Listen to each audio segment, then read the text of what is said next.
नमस्कार मित्रांनो, आज ए आयचं युग आहे आणि या ए आयच्या युगामध्ये सुद्धा अजूनही बरेच लोक आपल्या काही घरकुडती अडचणी असतील, व्यवसायाच्या अडचणी असतील, आपल्याला काय करावं हे सुचत नाही किंवा शैक्षणिक असेल नोकरीत लागणं, चांगल्या मार्कानं पासच होईनं, अजूनही बरेच लोक या महाराजाकडं बुवा बाबाकडं जातात आणि या माध्यमातून या लोकांची फसवणूक होत असते. म्हणजे ए आयच्या युगात सुद्धा आपला जर मार्क वाढवण्याबद्दल बाबावर भरवसा असेल, मग अभ्यास करण्याची गरज पडणार नाही. आपल्याला व्यवसाय करायचा असेल, व्यवसायात अडचणी येत असतील आणि जर बाबा त्याच्यावर काही सोडवणूक करीत असतील तर आपल्याला मग व्यवसाय करण्याची गरज पडायला नाही पाहिजे. बरोबर आहे का नाही? मात्र यामध्ये सगळ्यात महत्त्वाच्या गोष्टी आहेत की कोणतंही कार्य करताना आपला विश्वास आपल्यावर असणं गरजेचं आहे. जर आपण कोणतंही काम पूर्ण आत्मविश्वासानं केलं तर आपण त्यामध्ये 100% यशस्वी होत असतो. आणि तसाच प्रकार जे अशोक खरात नाशिकचा भोंदूबाबा आहे यानं केल्या. आता याच्या अगोदर तुम्ही बऱ्याच गोष्टी ऐकल्यात, मात्र आता त्याच्या संपत्तीची ईडीने चौकशी केली.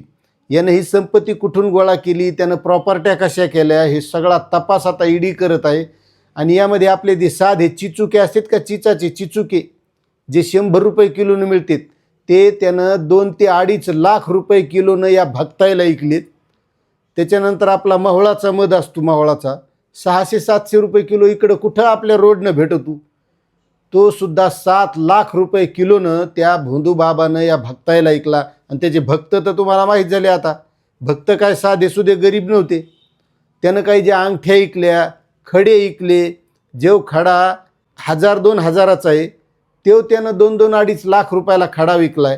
त्याच्यानंतर त्यानं ज्या काही अंगठ्या दिलेत, सोन्याची अंगठी आहे, हिऱ्याची अंगठी आहे म्हणून ज्या लोकायला लाखो रुपयामध्ये विकल्यात, त्या आता सिद्ध झालं आहे की त्या डुप्लिकेट आहेत, त्या एकदम साध्या अंगठ्या आहेत. असा कार्यक्रम या भोंदूबाबानं केला आहे. आता या भोंदूबाबाहून तरी कमीत कमी लोकांना शिकवण घ्यायला पाहिजे. ह्या गोष्टीचं काही खरं नसतंय, कारण आपलं ए आयचं युग हे आपण विज्ञानात जगायलो आणि तरी लोक ह्या बुवा बाबाच्या नादी लागत आहेत.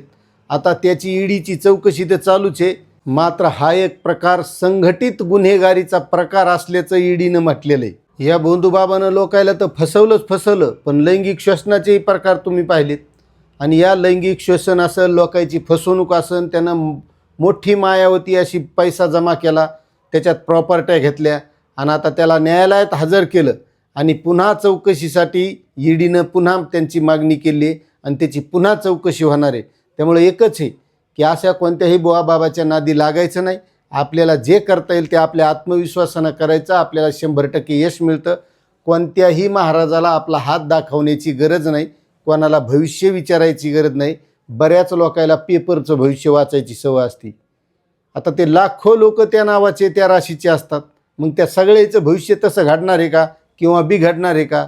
तुमचं भविष्य तुमच्या हातात आहे. तुम्ही जे करताल त्यामध्ये 100% मन लावून करायचं, 100% यश मिळत असतं असा माझा विश्वास आहे. आता यावर तुम्हाला काय वाटतंय नक्कीच कमेंट करा. आपली माहिती आवडत असेल तर चॅनलला सबस्क्राईब करा. धन्यवाद.